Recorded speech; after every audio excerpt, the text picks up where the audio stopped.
കര കവിഞ്ഞൊഴുകുന്ന പ്രാർത്ഥനയിൽ ജപമണിമാലകളുണരുന്നു. ഒരുമയിലേവരും കൈകോർക്കാം, കൃപയുടെ പരിമളമുയരുന്നു. പ്രിയതമനായി ഗുരുവരനായി ഈശോ അണയുന്നു. Shalom Fellowship Night.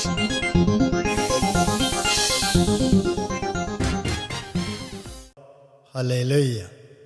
എൻ്റെ യേശുവിൽ ഏറ്റവും പ്രിയപ്പെട്ടവരെ, എനിക്ക് അതിശയകരമായി തോന്നിയ എന്നാൽ അസാധാരണമായ ഒരു ദൈവവചനം നിങ്ങളുമായി പങ്കുവയ്ക്കട്ടെ.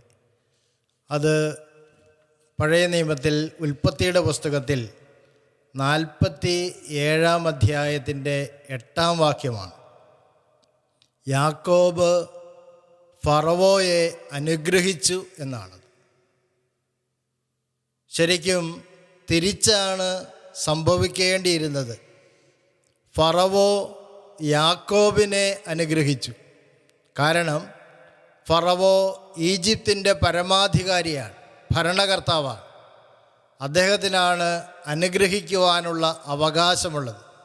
യാക്കോബ് ആ ദേശത്തേക്ക് പരദേശിയായി വന്ന, അഭയാർത്ഥിയായി വന്ന ഒരു മനുഷ്യനാണ്. അഭയാർത്ഥിയായി വന്ന യാക്കോബ് എങ്ങനെയാണ് ഈജിപ്തിൻ്റെ ഭരണാധികാരിയായ ഫറവോയെ അനുഗ്രഹിക്കുവാൻ മാത്രം ദൈവത്തിൻ്റെ പ്രീതി നേടിയത്? ഇതാണ് നമുക്ക് ഈ നിമിഷം ചിന്തിക്കേണ്ട ഒരു കാര്യം. നമുക്കറിയാവുന്നതുപോലെ അനുഗ്രഹിക്കുക എന്നുള്ളത് ദൈവത്തിൻ്റെ പ്രവൃത്തിയാണ്. അത് മനുഷ്യന് ചെയ്യാൻ പറ്റുകയില്ല. എന്നാൽ ദൈവം ഒരു വ്യക്തിക്ക്, ഒരു മനുഷ്യന് ആ അധികാരം കൊടുത്താൽ ദൈവത്തിൻ്റെ നാമത്തിൽ, ദൈവത്തിൻ്റെ പ്രതിപുരുഷനായി നിന്നുകൊണ്ട് ആ വ്യക്തിക്ക് മറ്റുള്ളവരെ അനുഗ്രഹിക്കുവാൻ സാധിക്കും. യാക്കോബ് അങ്ങനെ ദൈവത്തിൻ്റെ ഒരു പ്രതിപുരുഷനായി മാറിയത് എങ്ങനെയാണ്? പഴയ നിയമത്തിലെ പാട്രിയാർക്കുമാരിൽ ഏറ്റവും പ്രധാനിയാണ് യാക്കോബ്.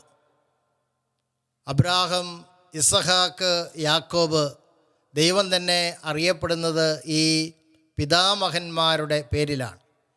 ഇവരിൽ ഏറ്റവും പ്രമുഖനായ വ്യക്തിയാണ് യാക്കോബ്. കാരണം അദ്ദേഹത്തിന് വേണ്ടി ബൈബിളിൽ ഉൽപ്പത്തിയുടെ പുസ്തകത്തിൽ 25 അധ്യായങ്ങൾ നീക്കിവെച്ചിട്ടുണ്ട്. ഉൽപ്പത്തിയുടെ പുസ്തകം 25 അധ്യായം മുതൽ 50 അധ്യായം വരെ ഉൽപ്പത്തി അവസാനിക്കുന്നത് യാക്കോബിൻ്റെ മൃതസംസ്കാരത്തെക്കുറിച്ച് പറഞ്ഞുകൊണ്ടാണ്.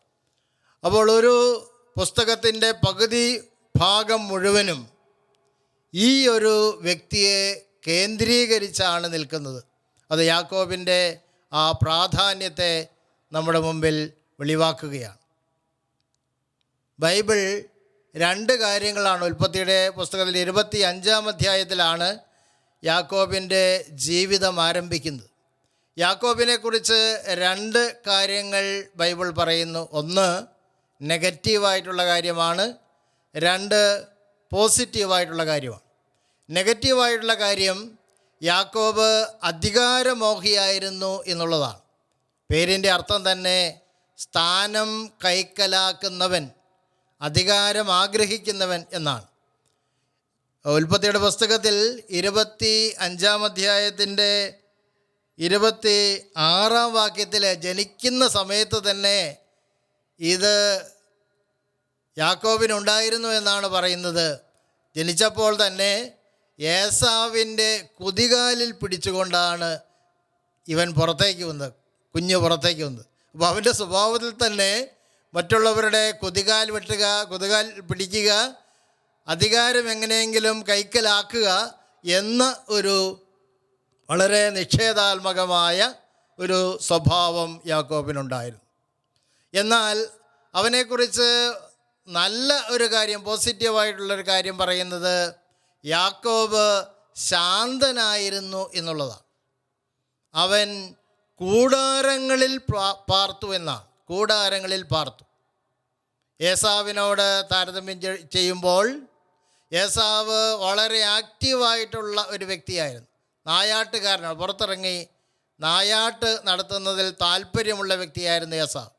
എന്നാൽ യാക്കോബ് അമ്മയോടൊത്ത് കൂടാരങ്ങളിൽ വസിച്ചു എന്നാണ് ഉൽപ്പത്തിയുടെ പുസ്തകം നമ്മെ ഓർമ്മിപ്പിക്കുന്നത്. കൂടാരം എന്ന് പറയുന്നത് നമുക്കറിയാവുന്ന പോലെ ബൈബിളിൻ്റെ ഭാഷയിൽ അത് ദൈവ സാന്നിധ്യത്തിൻ്റെ ഒരു പ്രതീകമാണ്. സങ്കീർത്തകന് ഇപ്രകാരം പറയുന്നുണ്ടല്ലോ, കർത്താവേ, അങ്ങയുടെ കൂടാരത്തിൽ ആര് വസിക്കും? അപ്പോൾ കൂടാരത്തിൽ വസിക്കുക എന്ന് പറഞ്ഞാൽ അതിൻ്റെ അർത്ഥം ദൈവത്തിൻ്റെ സാന്നിധ്യത്തിൻ്റെ തണലിൽ ദൈവത്തോടുകൂടെ വസിക്കുക എന്നാണ് അർത്ഥം. അപ്പോൾ യാക്കോബിന് വളരെ അടിസ്ഥാനപരമായിട്ടുള്ള ഒരു സ്വഭാവം ആദ്യമേ തന്നെ ഉണ്ടായിരുന്നത് ദൈവത്തോട് ചേർന്ന് നിൽക്കുക എന്നുള്ളതായിരുന്നു. അവൻ അമ്മയോട് കൂടെ വസിച്ചപ്പോൾ സ്വാഭാവികമായിട്ടും അമ്മ ദൈവത്തെക്കുറിച്ചുള്ള പല കാര്യങ്ങളും, ദൈവവിശ്വാസത്തെക്കുറിച്ച്, ദൈവത്തിൽ ആശ്രയിക്കുന്നതിനെക്കുറിച്ച്, ദൈവഭക്തിയെക്കുറിച്ചൊക്കെ യാക്കോബിനെ പഠിപ്പിച്ചു. പക്ഷേ ഏസാവിനെ പഠിപ്പിക്കുവാൻ സമയം കിട്ടിയില്ല. കാരണം അവൻ കൂടാരങ്ങളിൽ പാർത്തിരുന്നില്ല. പ്രിയപ്പെട്ടവരെ, ഇത് നമ്മുടെ ജീവിതത്തിൽ വളരെ പ്രധാനപ്പെട്ട ഒരു ചിന്ത നൽകുന്നുണ്ട്. നമ്മുടെ കുഞ്ഞുങ്ങളുടെ ജീവിതത്തിൽ അവരുടെ ബാല്യകാലത്ത് നമ്മൾ നൽകേണ്ട ഒരു സ്പിരിച്വൽ ഫോർമേഷൻ, ആത്മീയ പരിശീലനമുണ്ട്. അത് വളരെ പ്രധാനപ്പെട്ടതാണ്. നിങ്ങൾ കേട്ടിട്ടുണ്ടല്ലോ, ചൊട്ടയിലെ ശീലം ചുടല വരെ. നമ്മൾ അവർക്ക് നൽകുന്ന ആത്മീയ പരിശീലനം ജീവിതത്തിൽ അവരുടെ മരണം വരെ നിൽക്കും. നമ്മളിന്ന് കുട്ടികൾക്ക് പലതരത്തിലുള്ള പരിശീലനം നൽകുന്നുണ്ട്. നല്ല ട്യൂഷൻ നൽകുന്നുണ്ട്, പാട്ട് പാടാനുള്ള പരിശീലനം നൽകുന്നുണ്ട്, ഡാൻസിന് പരിശീലനം നൽകുന്നുണ്ട്, ചെസ്സ് കളിക്കാൻ പരിശീലനം നൽകുന്നുണ്ട്, സ്പോർട്സിൽ പരിശീലനം നൽകുന്നുണ്ട്, കരാട്ടയിൽ പരിശീലനം നൽകുന്നുണ്ട്. പക്ഷേ ഇതൊക്കെ നല്ലതാണ്, കൊടുക്കേണ്ടതാണ്. പക്ഷേ ഇതിനേക്കാളൊക്കെ പ്രധാനപ്പെട്ട ഒന്ന് ദൈവത്തെക്കുറിച്ചുള്ള അറിവ് നൽകുക എന്നുള്ളതാണ്. ആ അറിവ് നൽകുവാൻ നമ്മൾ പരാജയപ്പെട്ടു എങ്കിൽ ഒരിക്കലും നമുക്ക് കുട്ടികൾ അവർ വളർന്നു വരുമ്പോൾ ദൈവത്തിൻ്റെ വഴിയിൽ നടക്കും എന്നുള്ളതിന് യാതൊരു ഉറപ്പുമില്ല. ഒരു കുട്ടിക്ക് ഏറ്റവും പ്രധാനമായി പകർന്നു കിട്ടേണ്ട ഒരു ഗുണം ജ്ഞാനമാണ്.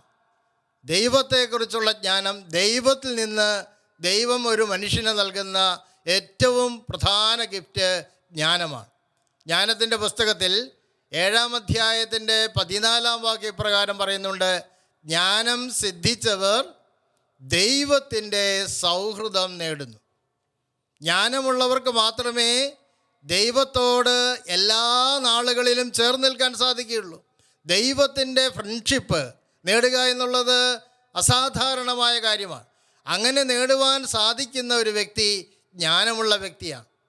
ജ്ഞാനമുള്ള വ്യക്തിക്ക് തിരിച്ചറിയാൻ സാധിക്കും അവൻ്റെ ജീവിതത്തിൽ നന്മ എന്താണ്, തിന്മ എന്താണ്, ദൈവത്തോട് ചേർന്ന് നിൽക്കുവാൻ സഹായിക്കുന്നത് എന്താണ് എന്ന് മനസ്സിലാക്കുവാനും അത് തിരഞ്ഞെടുക്കുവാനും അവനെ സഹായിക്കുന്നത് ജ്ഞാനമാണ്.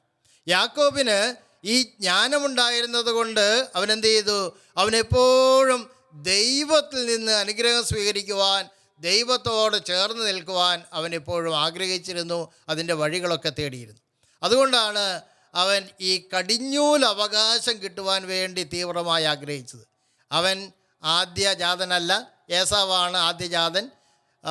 യഹൂദന്മാരുടെ ഇടയിൽ ആദ്യജാതന് പ്രത്യേകമായ അവകാശങ്ങളുണ്ട്. അപ്പോൾ യാക്കോബിനൊരു സങ്കടമുണ്ടായിരുന്നു, എനിക്ക് ഈ അവകാശമില്ലല്ലോ.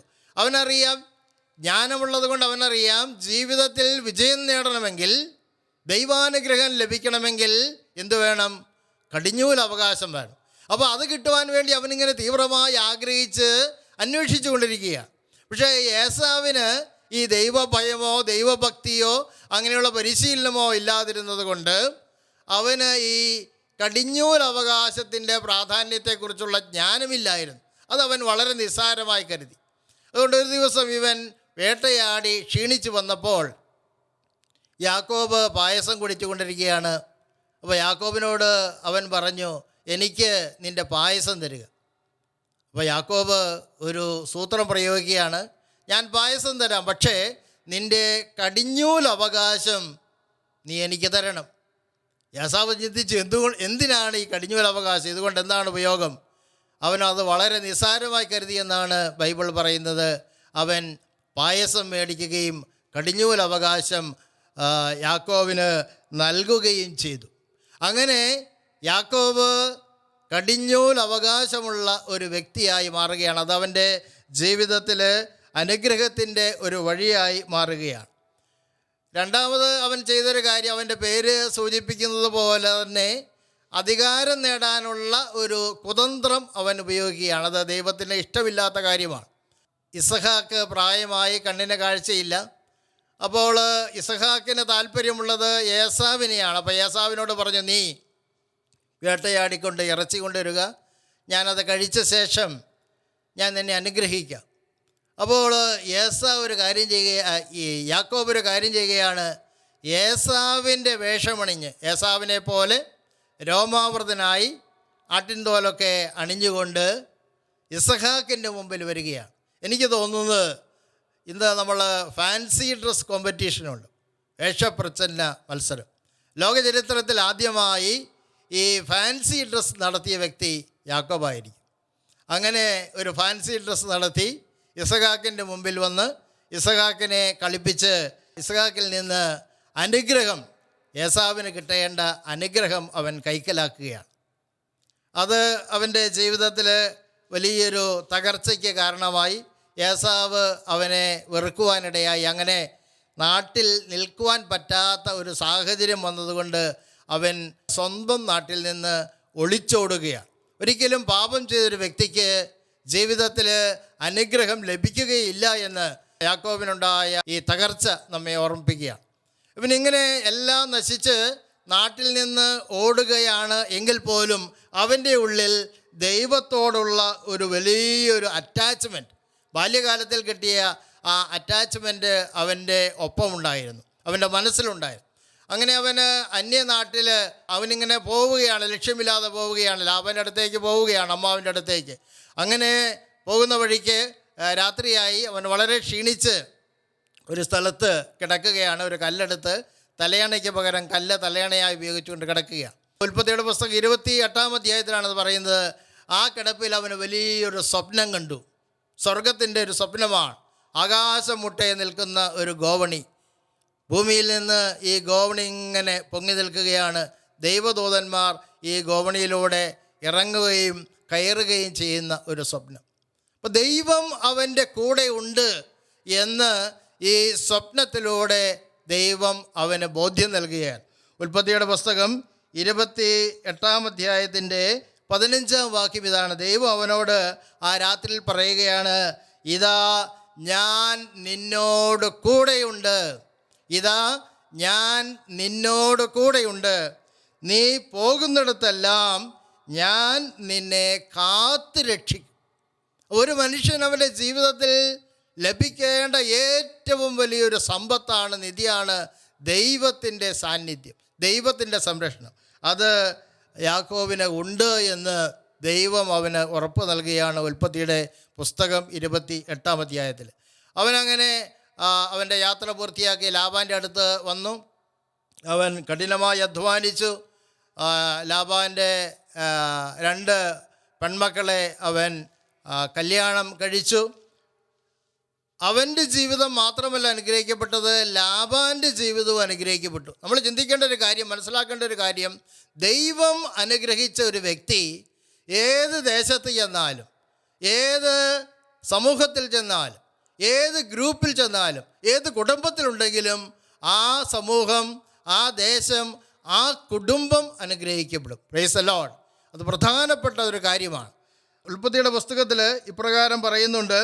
ലാബാൻ പറയുകയാണ്, നീ മൂലമാണ് കർത്താവ് എന്നെ അനുഗ്രഹിച്ചത്. 30-ാം അധ്യായത്തിൻ്റെ 27-ാം വാക്യമാണ്. ലാബാൻ പറയുകയാണ്, എനിക്ക് വലിയ അനുഗ്രഹം കിട്ടി, പക്ഷേ ഇതെല്ലാം നീ മൂലമാണ് കർത്താവ് എനിക്ക് നൽകിയത് എന്ന് ലാബാൻ തിരിച്ച് ഏറ്റുപറയുകയാണ്. അങ്ങനെ ഈ അനുഗ്രഹമൊക്കെ സ്വീകരിച്ച് വലിയ സമ്പന്നനായി തീർന്നു യാക്കോബ്. അതിനുശേഷം എല്ലാവർക്കും ഉണ്ടല്ലോ സ്വന്തം നാട്ടിലേക്ക് തിരിച്ചു വരണം എന്നുള്ള ഒരു നൊസ്റ്റാൾജിയ, നാടിനോടുള്ള ഇത് പ്രവാസികൾക്ക് എല്ലാവർക്കും ഉണ്ട്. അപ്പോൾ യാക്കോബ് ഈ അനേക വർഷങ്ങൾ പ്രവാസിയായിട്ട് താമസിച്ച ശേഷം സമ്പത്ത് ഇഷ്ടം പോലെ ഉണ്ടായി. അവനൊരു വലിയൊരു ആഗ്രഹം, നാട്ടിലേക്ക് വരണം, നാട്ടിൽ കിടന്ന് മരിക്കണമെന്ന വലിയൊരു ചിന്തയുണ്ടാകുക. അങ്ങനെ യാക്കോബ് ജന്മനാട്ടിലേക്ക് തിരിച്ചു വരുന്ന വളരെ സംഭവബഹുലമായ ഒരു അധ്യായമാണ് ഉൽപ്പത്തിയുടെ പുസ്തകം 32-ാം അധ്യായം. അത് യാക്കോബിൻ്റെ ജീവിതത്തിൽ ഒരു ടേണിംഗ് പോയിൻ്റ്, ഒരു വഴിത്തിരിവാണ്. അത് നമ്മൾ വളരെ ശ്രദ്ധയോടെ എങ്ങനെയാണ് യാക്കോബ് ദൈവത്തിൻ്റെ അനുഗ്രഹം നൽകാൻ പറ്റുന്ന രീതിയിൽ ദൈവത്തിൻ്റെ പ്രതിപുരുഷനായത് എന്ന് നമുക്ക് മനസ്സിലാക്കി തരുന്ന ഒരു അധ്യായമാണ് ഉൽപ്പത്തിയുടെ പുസ്തകം 32-ാം അധ്യായത്തിൻ്റെ 22 മുതലുള്ള വാക്യങ്ങൾ.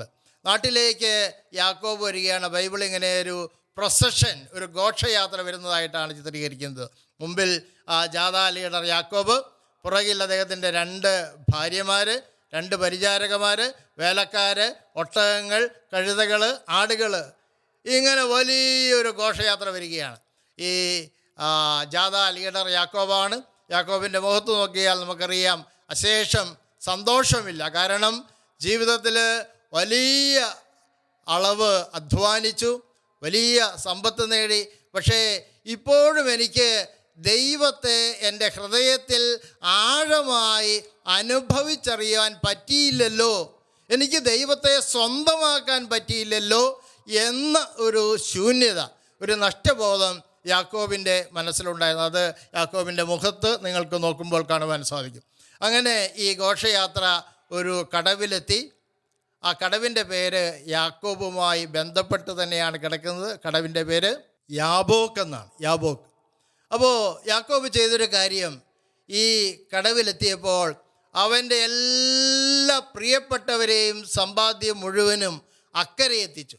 2 ഭാര്യമാരെ, 11 മക്കളെ, പരിചാരികമാരെ, അവൻ്റെ സമ്പത്ത് മുഴുവനും ഈ കടവിന് അക്കരെ എത്തിച്ചു.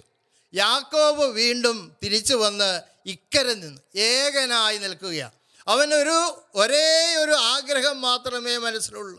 എൻ്റെ ദൈവമേ, ഈ രാത്രിയിൽ എൻ്റെ ജന്മനാട്ടിലേക്ക് ഞാൻ കാൽ കുത്തുന്നതിന് മുമ്പ് എനിക്ക് ഒരേ ഒരു ആഗ്രഹമേ ഉള്ളൂ, അങ്ങയെ നേരിട്ട് ഒരിക്കൽ കൂടെ കാണണം, അങ്ങയുടെ സ്നേഹം എൻ്റെ ഹൃദയത്തിൽ മുഴുവനും അനുഭവിച്ചറിയാൻ പറ്റുന്ന രീതിയിൽ അവിടുന്ന് എൻ്റെ അടുത്തേക്ക് കടന്നു വരണം. അവൻ തീവ്രമായി ദൈവത്തിന് വേണ്ടി ആഗ്രഹിച്ച് ദാഹിച്ച് പ്രാർത്ഥിക്കുക. നമ്മൾ സങ്കീർത്തനത്തിൽ പറയുന്നുള്ള വരണ്ട ഭൂമി മഴയ്ക്ക് വേണ്ടി ദാഹിക്കുന്നത് പോലെ അവനങ്ങനെ തീവ്രമായിട്ട് എല്ലാം മറന്ന് എനിക്കിതൊന്നും വേണ്ട, എനിക്ക് അങ്ങനെയാണ് വേണ്ടത് എന്ന് പറഞ്ഞ് അവനിങ്ങനെ കരഞ്ഞ് പ്രാർത്ഥിക്കുക. പ്രിയപ്പെട്ടവരെ, അങ്ങനെ ദൈവത്തിന് വേണ്ടി കരഞ്ഞ് നിലവിളിച്ച് ദൈവത്തിന് 1-ാം സ്ഥാനം കൊടുത്തുകൊണ്ട് പ്രാർത്ഥിക്കുന്ന ഒരു വ്യക്തിയുടെ അടുത്തേക്ക് ദൈവം നിശ്ചയമായും കടന്നു വരും. ആ രാത്രിയിൽ അവനെ അനുഗ്രഹിക്കുവാനായി ദൈവം അവന് കാണാൻ പറ്റുന്ന രീതിയിൽ ഒരു മനുഷ്യൻ്റെ രൂപമെടുത്ത് അവൻ്റെ അടുത്തേക്ക് വരികയാണ്. പക്ഷേ നമ്മളെ അത്ഭുതപ്പെടുത്തുന്ന ഒരു കാര്യമാണ് അവിടെ പറയുന്നത്. ആ മനുഷ്യൻ യാക്കോബുമായി മൽപ്പിടുത്തം നടത്തുകയാണ്. അനുഗ്രഹിക്കുവാൻ സാധിക്കുന്നില്ല. ദൈവം യാക്കോബുമായി രാത്രി മുഴുവനും മൽപ്പിടുത്തം നടത്തുകയാണ്.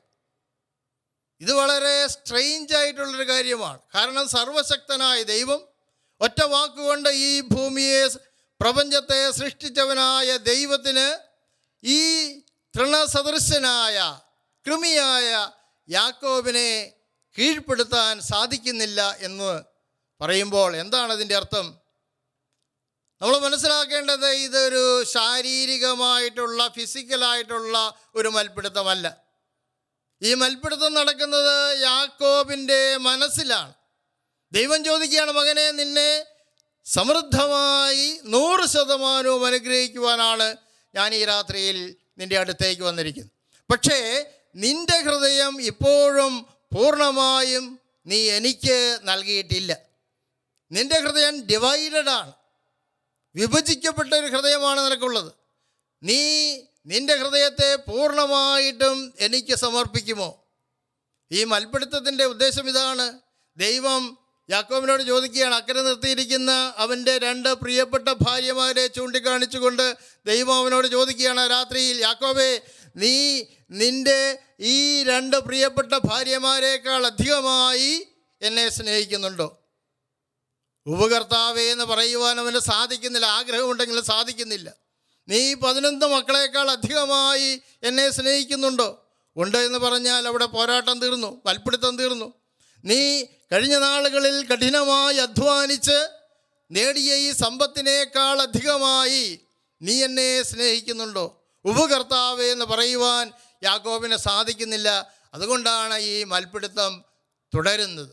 അവസാനം നേരം പുലരാനായി ദൈവം പറയുകയാണ്, ഈ സമയത്ത് ഞാൻ പോവുകയാണ് എന്ന് പറഞ്ഞു. അവിടെ പറയുന്നൊരു പ്രധാനപ്പെട്ട ഒരു കാര്യമുണ്ട്. കീഴടക്കാൻ സാധിക്കുന്നില്ല എന്ന് കണ്ടപ്പോൾ ഇവൻ്റെ ഒരു നിസ്സഹായതയുണ്ടല്ലോ, അവിടെ ദൈവം കടന്നു വരികയാണ്. പ്രിയപ്പെട്ടവരെ, നമ്മുടെ ജീവിതത്തിൽ ഇത് ചിന്തിക്കേണ്ട ഒരു കാര്യമാണ്. നമ്മൾ നോമ്പുകാലത്തിലേക്ക് കടക്കുകയാണ്. നമ്മുടെ മനസ്സിൽ ആഗ്രഹമുണ്ട്, ദൈവം എൻ്റെ ജീവിതത്തിൽ ഒന്നാമതായി വരണം, എനിക്ക് ദൈവത്തിൻ്റെ അനുഗ്രഹം വേണം, ദൈവത്തിൻ്റെ ആനന്ദം വേണം എന്നൊക്കെ ആഗ്രഹമുണ്ട്. അതിന് ഒരുക്കമായി നമ്മൾ നോമ്പിന് പല കാര്യങ്ങളും വേണ്ട എന്ന് വയ്ക്കും. മദ്യം വേണ്ട എന്ന് വയ്ക്കും, മാംസം വേണ്ട എന്ന് വയ്ക്കും, ജഡത്തിൻ്റെ സുഖങ്ങൾ വേണ്ട എന്ന് വയ്ക്കും, പലതരത്തിലുള്ള ദുശീലങ്ങൾ മാറ്റിവെക്കും. യാക്കോബിനെ പോലെ തൽക്കാലം നമ്മൾ 50 ദിവസത്തേക്ക് അക്കരെ നിർത്തുകയാണ്. വീണ്ടും നമ്മൾ ഇതൊക്കെ സ്വന്തമാക്കുവാനുള്ളൊരു ആഗ്രഹം നമ്മുടെ മനസ്സിലുണ്ട്. എന്നാൽ ദൈവം ചോദിക്കുന്നത്, നീ ഇതെല്ലാം പൂർണ്ണമായിട്ട് ഉപേക്ഷിച്ച് നിൻ്റെ ഹൃദയത്തെ നീ എനിക്ക് നൽകുവാനായിട്ട് നിനക്ക് സാധിക്കുമോ എന്നുള്ളതാണ്. അങ്ങനെ സാധിക്കുകയാണെങ്കിൽ ഇതിനേക്കാൾ വലിയ ഒരു ആനന്ദം ദൈവം നമുക്കായിട്ട് തരുവാൻ കാത്തിരിക്കുകയാണ്. അപ്പോൾ അങ്ങനെ സാധിക്കുന്നില്ല എന്നുള്ളതാണ് എൻ്റെയും നിങ്ങളുടെയും ആ വലിയൊരു ബലഹീനത. യാക്കോബിന് ആ ബലഹീനത ഉണ്ട് എന്ന് മനസ്സിലാക്കിയ ദൈവം എന്ത് ചെയ്തു? അവൻ്റെ അരക്കെട്ടിൽ തട്ടി. അങ്ങനെ അവൻ കീഴടങ്ങുകയാണ്. അപ്പോൾ ദൈവം പറഞ്ഞു, ഞാൻ നേരം വരാനായി ഞാൻ പോവുകയാണെന്ന് പറഞ്ഞപ്പോൾ യാക്കോബ് അവിടെ ഒരു വാശിയോടൊരു കാര്യം പറയുന്നുണ്ട്. എന്നെ അനുഗ്രഹിച്ചിട്ടല്ലാതെ ഞാൻ ഇവിടെ കയ്യിലിങ്ങനെ ബലമായിട്ട് പിടിച്ചിരിക്കുക. ഈ ഒരു നിർബന്ധ ബുദ്ധി ഏത് മനുഷ്യനുണ്ടെങ്കിൽ അവൻ്റെ ജീവിതത്തിൽ നിശ്ചയമായും അനുഗ്രഹിക്കപ്പെടും. അപ്പോൾ ആ നിർബന്ധത്തിന് ദൈവം അങ്ങ് കീഴടങ്ങുകയാണ്. മനുഷ്യൻ്റെ നിർബന്ധത്തിന് മുമ്പിൽ കീഴടങ്ങുന്ന ഒരു ദൈവത്തെ നമ്മൾ കാണുന്നു. ദൈവം അവിടെ സ്റ്റോപ്പ് ചെയ്യുകയാണ്. യാക്കോബിനോട് ചോദിച്ചു, നിൻ്റെ പേരെന്താ? യാക്കോബ് പറഞ്ഞു, എൻ്റെ പേര് യാക്കോബ്, സ്ഥാനം കൈക്കലാക്കുന്നവൻ, അധികാരമോഹി, അതാണ് എൻ്റെ അവസ്ഥ. അപ്പോൾ ദൈവം അവനോട് പറഞ്ഞു, ഇനിമേൽ നീ യാക്കോബ് എന്നല്ല ഇസ്രായേൽ എന്ന് വിളിക്കപ്പെടും. ദൈവം അവൻ്റെ ജീവിതത്തെ പൂർണ്ണമായിട്ടും മാറ്റുകയാണ്. കഴിഞ്ഞ നാളുകളിലുണ്ടായിരുന്ന സകല തിന്മകളെയും മാറ്റി ഒരു പുതിയ ജീവിതം, ദൈവത്തോട് ചേർന്ന ഒരു ജീവിതം, ഒരു പുതിയ പേര്, അതിൻ്റെ അടയാളമാണ് ദൈവം യാക്കോബിന് നൽകുകയാണ്. ദൈവം നൽകിയ പേര് ഇന്നും നിലനിൽക്കുന്നു. ഇസ്രായേൽ എന്ന പേര് ഇന്നും നിലനിൽക്കും, നമുക്കറിയാം. അപ്പോൾ യാക്കോബ്, ദൈവം പോകാൻ തുടങ്ങുകയാണ്. അപ്പോൾ യാക്കോബിനൊരു ആഗ്രഹം. തിരിച്ചു ചോദിച്ചു, അങ്ങയുടെ പേരെന്താ? എൻ്റെ പേര് ചോദിച്ചില്ലേ, അങ്ങയുടെ പേരെന്താണ്? അപ്പോൾ ദൈവം പറഞ്ഞു, നീ എന്തിനാണ് എൻ്റെ പേര് ചോദിക്കുന്നത്? എന്നെ തന്നെ കണ്ടുകൊള്ളൂ എന്ന് പറഞ്ഞ് ദൈവത്തിൻ്റെ തിരുമുഖത്തിൻ്റെ ആ വലിയൊരു പ്രകാശം ഒരു നിമിഷം യാക്കോബിനങ്ങ് വെളിപ്പെടുത്തുകയാണ്. അത് യാക്കോബിൻ്റെ ജീവിതത്തിലെ വളരെ അടിസ്ഥാനപരമായൊരു ടേണിംഗ് പോയിൻ്റായി. അവൻ ചെയ്തു. അനേക ജീവിതത്തിലെ പലതരത്തിലുള്ള പ്രതിസന്ധികളും ദുഃഖങ്ങളും ദുരിതങ്ങളും ഒക്കെ ഉണ്ടെങ്കിലും അവൻ ഈ പെനുവേൽ, ദൈവത്തിൻ്റെ മുഖത്തിൻ്റെ അനുഭവം ഒരിക്കലും വിട്ടുമാറിയില്ല. നിങ്ങളിതിന് ശേഷം വായിക്കുമ്പോൾ യാക്കോബിൻ്റെ ജീവിതത്തിലുണ്ടായ ദുഃഖാനുഭവങ്ങളെക്കുറിച്ചുള്ള അനേക വിവരണങ്ങളുണ്ട്. പക്ഷേ യാക്കോബ് ഈ അനുഗ്രഹത്തിൻ്റെ വഴിയിൽ സ്ഥിരമായി നിന്നു. ദൈവത്തെ ഒരിക്കലും കൈവിടാൻ പറ്റാത്ത വിധത്തിൽ ദൈവത്തോട് ചേർന്ന് ദൈവത്തിൻ്റെ പ്രതിപുരുഷനായി, ദൈവത്തിൻ്റെ അംബാസഡറായി നിൽക്കുക. അങ്ങനെയാണ് 47-ാം അധ്യായത്തിൽ ഈജിപ്തിലേക്ക് അഭയാർത്ഥിയായി വന്നപ്പോൾ പോലും ദൈവത്തിൻ്റെ അംബാസഡറായിട്ടാണ് യാക്കോബ് വരുന്നത്. ആ ദേശത്തിൻ്റെ അധിപനെ ഫറവോയെ അനുഗ്രഹിക്കുവാൻ പറ്റുന്ന രീതിയിൽ ദൈവം യാക്കോബിൻ്റെ കൂടെയുണ്ടായിരുന്നു. പ്രിയപ്പെട്ടവരെ, നമുക്ക് ഈ വർഷത്തിൻ്റെ ആരംഭത്തിലാണ് നമ്മൾ നിൽക്കുന്നത്. നോമ്പുകാലത്തിൻ്റെ തുടക്കമാണ് തുടക്കത്തിലാണ് ആയിരിക്കുന്നത്. നമുക്ക് ഹൃദയത്തിൽ തീവ്രമായിട്ട് ആഗ്രഹിക്കാം, യാക്കോബിനെ പോലെ കർത്താവേ, എൻ്റെ ഹൃദയത്തിൽ അവിടുന്ന് കടന്നു വരണമേ, അങ്ങയെ എൻ്റെ ജീവിതകാലം മുഴുവനും അനുഭവിച്ചറിയുന്ന രീതിയിൽ എൻ്റെ ജീവിതത്തെ അവിടുന്ന് മാറ്റിമറിക്കണമേ എന്ന് നമുക്ക് പ്രാർത്ഥിക്കാം. ഒരു നിമിഷം കണ്ണുകളടച്ച് നിങ്ങളായിരിക്കുന്ന ഇടങ്ങളിൽ കണ്ണുകളെ അടച്ച് മനസ്സിനെ ശാന്തമാക്കി ദൈവത്തിൻ്റെ തിരു സാന്നിധ്യം അനുഭവിച്ചറിയാം. യാക്കോബിൻ തുണയായവനെ അനുഗ്രഹിക്കൂ, യാക്കോബിൻ ബലമായവനെ അനുഗ്രഹിക്കൂ. ചേർന്ന് പ്രാർത്ഥിക്കാം. യാക്കോബിൻ തുണയായവനെ അനുഗ്രഹിക്കൂ, യാക്കോബിൻ ബലമായവനെ അനുഗ്രഹിക്കൂ, യാക്കോബിൻ തുണയായവനെ അനുഗ്രഹിക്കൂ, യാക്കോബിൻ ബലമായവനെ അനുഗ്രഹിക്കൂ, യാക്കോബിൻ തുണയായവനെ അനുഗ്രഹിക്കൂ, യാക്കോബിൻ ബലമായവനെ അനുഗ്രഹിക്കൂ. പ്രിയമുള്ളവരെ, ഈ അനുഗ്രഹത്തിൻ്റെ രാത്രിയിൽ കർത്താവിൻ്റെ സന്നിധിയിൽ നമ്മൾ ചെലവഴിക്കുന്ന ഈ സമയത്ത് നമ്മുടെ നിയോഗങ്ങളൊക്കെയും ദൈവത്തിനു മുമ്പിൽ ആദരവോടെ സമർപ്പിച്ച് നാം ശ്രവിച്ചതുപോലെ ദൈവം നമ്മുടെ ജീവിതത്തിൽ ഇടപെട്ട് നമ്മളെ അനുഗ്രഹിക്കുന്ന അനുഗ്രഹത്തിൻ്റെ രാത്രിയിലാണ് നമ്മൾ സമയം ചെലവഴിക്കുന്നത്. ധാരാളം മാതാപിതാക്കൾ മക്കളുടെ വിദ്യാഭ്യാസ മേഖലയെക്കുറിച്ച് വലിയ വേദനയിലൂടെ കടന്നുപോവുകയാണ്. നിരന്തരമായിട്ടുള്ള ചില യോഗ്യതാ പരീക്ഷകൾ എഴുതി പരാജയപ്പെട്ടവർ ചില കുടുംബങ്ങളിലുണ്ട്. ഒത്തിരിയേറെ പേപ്പറുകൾ പരാജയപ്പെട്ട വിദ്യാർത്ഥികളുണ്ട്. അതുപോലെ തന്നെ വിദ്യാഭ്യാസം വലിയ ഭാരമായി അനുഭവപ്പെടുന്ന മക്കളുണ്ട്. പഠനത്തിൽ ശ്രദ്ധ കിട്ടുന്നില്ല, അതുകൊണ്ട് നിരന്തരമായിട്ട് പരാജയപ്പെടുന്ന മക്കൾ നമ്മുടെ ഇടയിലുണ്ട്. പ്രിയ മാതാപിതാക്കളെ, നിങ്ങളുടെ മക്കളെ കർത്താവിൻ്റെ കരങ്ങളിൽ സമർപ്പിക്കുക. നിങ്ങളുടെ കൊച്ചുമക്കൾ ഒരുപക്ഷെ ഇതേപോലുള്ള അവസ്ഥയിലൂടെ കടന്നു പോകുന്നവരായിരിക്കാം. യെശയ്യാ 53:14 കർത്താവ് പറയുന്നുണ്ട്, കർത്താവ് നിൻ്റെ പുത്രരെ പഠിപ്പിക്കും, അവർ ശ്രേയസാർജിക്കുകയും ചെയ്യും. അതുകൊണ്ട് ഈ നിമിഷം നമ്മളവരെ പഠിപ്പിക്കാൻ പരിശ്രമിച്ച് പരാജയപ്പെട്ടിട്ടുണ്ടെങ്കിൽ വിശ്വാസത്തോടെ ദൈവകരങ്ങളിൽ അവരെ സമർപ്പിക്കാം. കർത്താവ് അവരെ ഒന്ന് പഠിപ്പിക്കട്ടെ, അവൻ്റെ ജ്ഞാനം അവരിലേക്ക് ഒഴുകട്ടെ, അറിവ് അവരുടെ ബുദ്ധിയെ പ്രകാശിപ്പിക്കട്ടെ. പരീക്ഷയെക്കുറിച്ചുള്ള ഭയങ്ങൾ, ഉത്കണ്ഠകൾ, ഓർമ്മക്കുറവുകളെല്ലാം അവിടെ നിന്ന് എടുത്തു നീക്കപ്പെടട്ടെ. വലിയൊരു ദൈവത്തിൻ്റെ അനുഗ്രഹം അവരിലേക്ക് കടന്നു വരട്ടെ. നിങ്ങൾ നിങ്ങളുടെ കണ്ണുകൾ നടച്ച് വിശ്വാസത്തിൽ ഇരു കരങ്ങളും ഒന്ന് ഉയർത്തുക. നിങ്ങളുടെ കൊച്ചുമക്കളെയും മക്കളെയൊക്കെ ഒന്ന് ഓർമ്മയിലേക്ക് കൊണ്ടുവരിക. അവരുടെ മേൽ നിങ്ങളുടെ കരമൊന്ന് ഉയർന്നു നിൽക്കട്ടെ. ദൈവത്തിൻ്റെ അനുഗ്രഹം നിങ്ങളുടെ കരങ്ങളിലൂടെ മക്കളുടെ ജീവിതത്തിലേക്ക് പകരപ്പെടട്ടെ. തലമുറകൾ അനുഗ്രഹിക്കപ്പെടട്ടെ. അവരുടെ പഠന മേഖല ആശീർവദിക്കപ്പെടട്ടെ. ഉന്നത വിജയങ്ങൾ ഉണ്ടാകട്ടെ. തടസ്സങ്ങൾ മാറട്ടെ. പഠന മേഖലയിൽ ഉയർച്ച ഉണ്ടാവട്ടെ. ഹല്ലേലൂയാ, ഹല്ലേലൂയാ, ഹല്ലേലൂയാ, ഹല്ലേലൂയാ. യേശുവേ നന്ദി, യേശുവേ നന്ദി. യേശു നാമത്തിൽ ഞങ്ങൾ പ്രാർത്ഥിക്കുന്നു. ദൈവമേ, കുഞ്ഞുങ്ങളെ അനുഗ്രഹിച്ച് പ്രാർത്ഥിക്കുന്നു. പഠന മേഖല ആശീർവദിച്ച് പ്രാർത്ഥിക്കുന്നു. ബുദ്ധിയിൽ ഇരുട്ടും അന്ധകാരം എടുത്തു നീക്കപ്പെടട്ടെ. ഹല്ലേലൂയാ, ഹല്ലേലൂയാ, ഹല്ലേലൂയാ, ഹല്ലേലൂയാ. യേശുവേ നന്ദി, യേശുവേ. യാക്കോബിൻ തുണയായവനെ അനുഗ്രഹിക്കൂ. ചേർന്ന് പാടി പ്രാർത്ഥിക്കാം. യാക്കോബിൻ ബലമായവനെ അനുഗ്രഹിക്കൂ. യാക്കോബിൻ തുണയായവനെ അനുഗ്രഹിക്കൂ. യാക്കോബിൻ ബലമായവനെ അനുഗ്രഹിക്കൂ. യാക്കോബിൻ തുണയായവനെ അനുഗ്രഹിക്കൂ. യാക്കോബിൻ ബലമായവനെ അനുഗ്രഹിക്കൂ. സുഭാഷിതങ്ങളുടെ പുസ്തകം 10-ാം അധ്യായം അതിൻ്റെ 22-ാം തിരുവചനം പറയുന്നു, കർത്താവിൻ്റെ അനുഗ്രഹമാണ് ഒരുവന് സമ്പത്ത് നൽകുന്നത്, അതിലവിടുന്ന് ദുഃഖം കലർത്തുന്നില്ല.